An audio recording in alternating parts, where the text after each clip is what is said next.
Welcome to Snap Explain. Please subscribe and hit the bell icon for more breaking updates.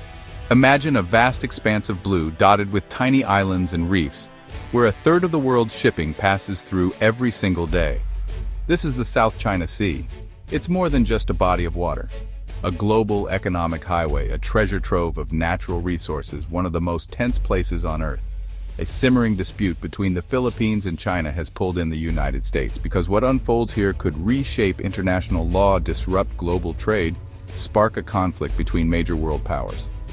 The situation is a complex web of history, ambition, international alliances. This isn't a simple disagreement over a fishing spot. It's a fundamental clash over sovereignty, freedom of navigation, the rules-based international order. On one side, the Philippines, fighting to protect its sovereign territory and maritime rights affirmed by an international tribunal.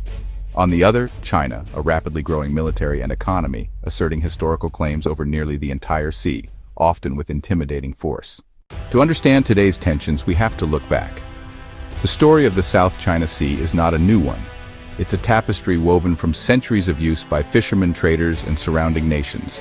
The Philippines, an archipelago of over 7,000 islands, has long considered the waters off its western coast, the West Philippine Sea, to be part of its national territory.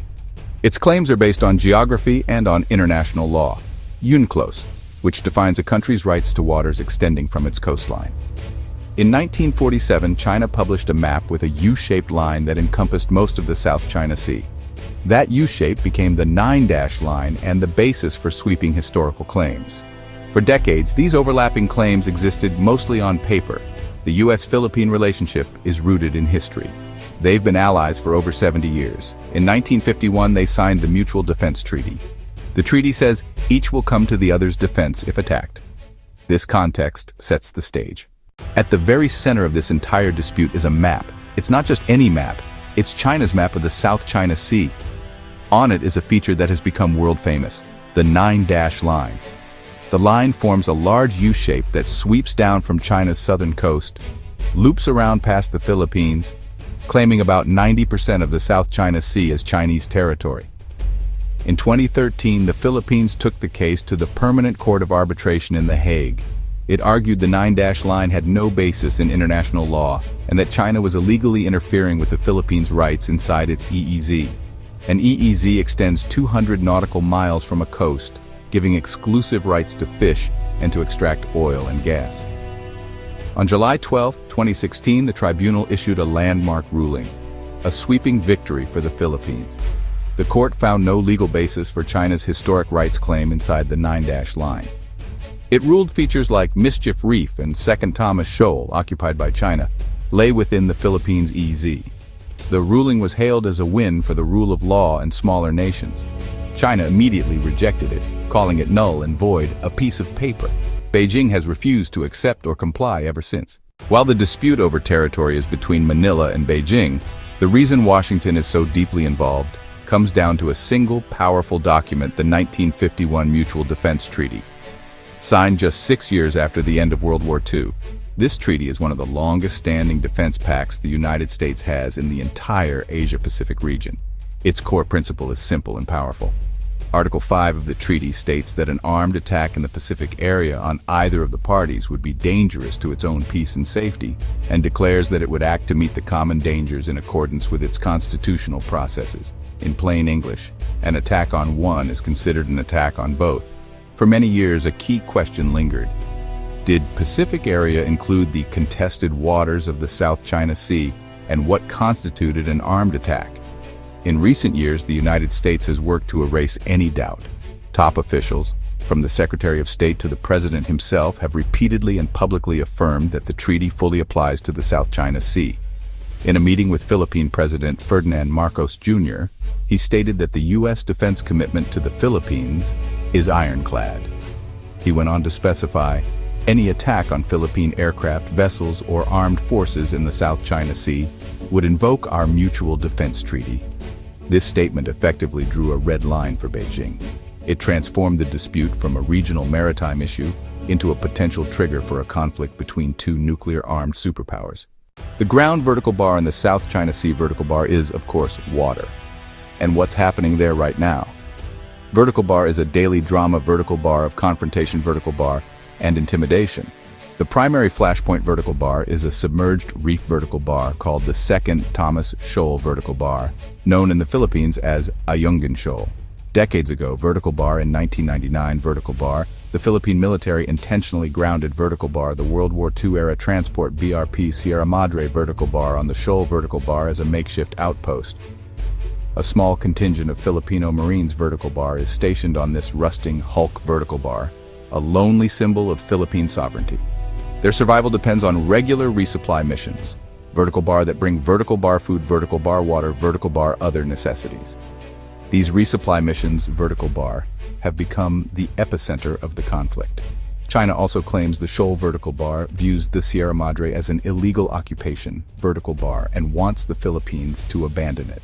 To do this, vertical bar, it uses gray zone tactics, vertical bar coercive actions that stop short of war. Chinese Coast Guard vessels, vertical bar maritime militia vessels, vertical bar far larger and more numerous, vertical bar routinely swarm, vertical bar block, vertical bar harass, vertical bar Philippine resupply boats. They have used powerful water cannons, vertical bar, to damage Philippine vessels, vertical bar endanger crews, vertical bar cause injuries, vertical bar, and prevent supplies reaching the Marines. The dates of these incidents read like a chronicle of escalation. On March 5, 2024, vertical bar, a water cannon shattered a Philippine supply boat's windshield, vertical bar, injuring crew members. On March 23, vertical bar, a Philippine vessel was severely damaged by sustained water cannon fire. President Ferdinand Marcos Jr. has condemned these actions, vertical bar, saying, "We seek no conflict with any nation, but we will not be cowed into vertical bar silence, vertical bar submission, vertical bar subservience." The Philippine Coast Guard documents these events, vertical bar, often with embedded journalists, vertical bar, who share dramatic videos, vertical bar photos, vertical bar with the world, vertical bar, spotlighting China's aggression. The South China Sea is not just a stage for geopolitical drama, it is a vital artery of the global economy. An estimated $3.4 trillion in international trade, about 1/3 of all global maritime shipping, passes through these waters every year. Everything from the smartphone in your pocket to the clothes you are wearing may have traveled through this strategic waterway on its way to you. Any disruption to this flow of commerce would have immediate and severe consequences for the global supply chain. Blockade, environmental disaster, military conflict, prices for goods would skyrocket, and manufacturing in countries around the world could grind to a halt. For this reason, the United States, Japan, Australia, the United Kingdom emphasize the importance of freedom of navigation. This is a core principle of international law which guarantees that ships flying the flag of any sovereign state shall not suffer interference from other states. Beyond trade, the South China Sea is believed to hold vast, untapped reserves of oil and natural gas. Estimates suggest there could be as many as 11 billion barrels of oil and 190 trillion cubic feet of natural gas under the seabed. For the Philippines, an energy-importing nation, developing these resources within its own exclusive economic zone is a matter of national economic security. However, China's expansive claims and intimidation tactics have effectively prevented the Philippines from exploring and drilling for these resources. Away from the high-level politics and military posturing, this conflict has a profound and devastating human cost, and it is borne primarily by the Filipino people. For generations, fishing has been the lifeblood of coastal communities throughout the Philippines. Fishermen have sailed to traditional fishing grounds like Scarborough Shoal, known as Panatag Shoal in the Philippines, to make a living and feed their families.